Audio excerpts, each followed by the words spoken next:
Hello everyone, कैसे हैं आप सब। स्वागत है आपका हमारे यूट्यूब चैनल पर। आज की जो कहानी है वो ओशो की एक बहुत बेहतरीन कहानी भैरव और भैरवी का संवाद है। यह कहानी किसी राजा रानी की नहीं है। यह किसी युद्ध या चमत्कार की कथा नहीं है। यह कहानी है मनुष्य की उस अंतिम जिज्ञासा की जहाँ प्रश्न जीवन से बड़ा हो जाता है और उत्तर शब्दों के परे चला जाता है।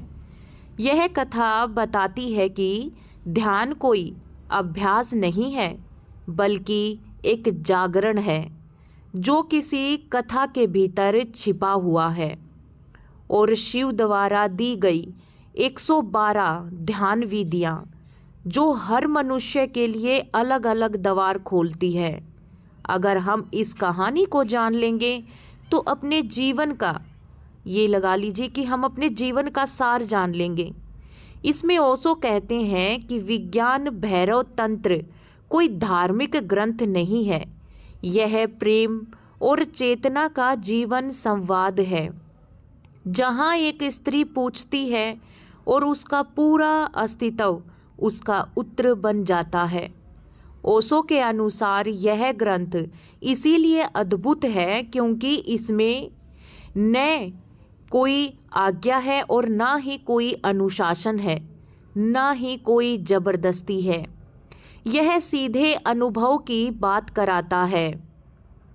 यह किसी अनुभव की शुरुआत है भैरव और भैरवी के संवाद से जो कैलाश की निर्वता में घटता है, जहाँ भैरवी कोई साधारण स्त्री नहीं बल्कि मनुष्य की पूरी बेचैनी, पूरी खोज और पूरी तड़प बन जाती है और पूछती है कि हे देव, यह ब्रह्मा क्या है, यह जीवन क्या है, यह चेतना कहाँ से आती है और कहाँ चली जाती है।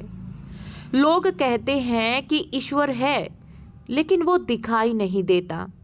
लोग कहते हैं कि ध्यान करो लेकिन ध्यान कैसे किया जाए। ओशो कहते हैं कि ये प्रश्न शास्त्रों से पैदा नहीं हुआ है, ये प्रश्न जीवन से पैदा हुआ है और ऐसे प्रश्न का उत्तर किताबों में कभी नहीं मिल सकता। इसीलिए भैरव कोई दार्शनिक उत्तर नहीं देते, वो चुप हो जाते हैं। अगर यह मौन पहला उत्तर बनता है तो यही पहला ध्यान भी बनता है, क्योंकि जब बाहर का शोर रुक जाता है और भीतर की आवाज़ अगर सुनाई देने लग जाती है तो भैरव का मौन भैरवी को बेचैन नहीं करता बल्कि धीरे धीरे शांत करता है। प्रश्न ढीले पड़ने लगते हैं, मन की पकड़ कमज़ोर होने लगती है और तभी भैरव कहते हैं कि हे देवी, जो तुम जानना चाहती हो वह बताया नहीं जा सकता लेकिन दिखाया जा सकता है।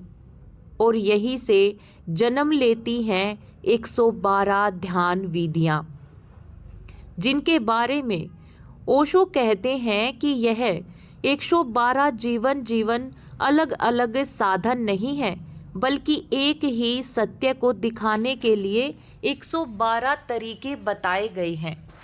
क्योंकि हर मनुष्य अलग तरह का है, उसकी सोच अलग है, उसकी प्रकृति अलग है, उसकी श्वास लेने का तरीका अलग है, उसका मन अलग है।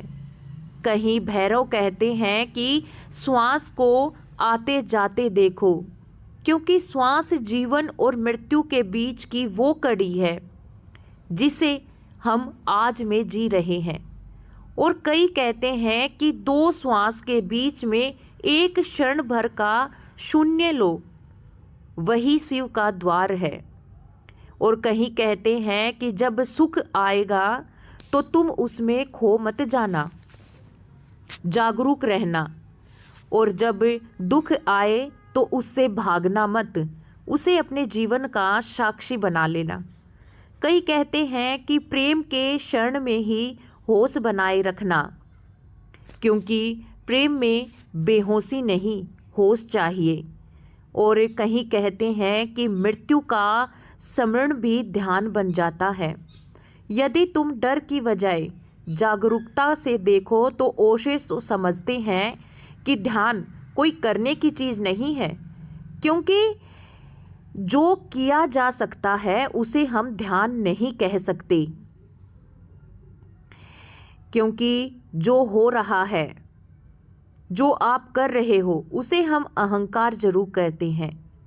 और अहंकार तब तक नहीं घटता जब तक हम इसे बाहरी दुनिया को छोड़कर अपने अंतर मन को नहीं झांक लेते। जब मन थक जाता है, जब इस दुनिया से मन भर जाता है, तब इस दुनिया और हमारे मन से धीरे धीरे हमारा ध्यान घटने लगता है। भैरवी की इन विधियों को हम पकड़ नहीं सकते, बस उन पर विश्वास बना सकते हैं। बस वह एक उपस्थिति है। जब आपके धीरे धीरे पर्सन कम होने लग जाएंगे और आपको हर पर्सन का उत्तर मिलने लग जाएगा, तो आप समझ जाना कि आप बिल्कुल सही चल रहे हो। और इस कहानी में भैरव और भैरवी, यही था उनकी बेचैनी का रास्ता। वो शांति पाना चाहते थे, मगर उन्हें शांति नहीं मिल रही थी। उन्हें शांति मिली जब उन्होंने शिव का नाम जपना शुरू किया।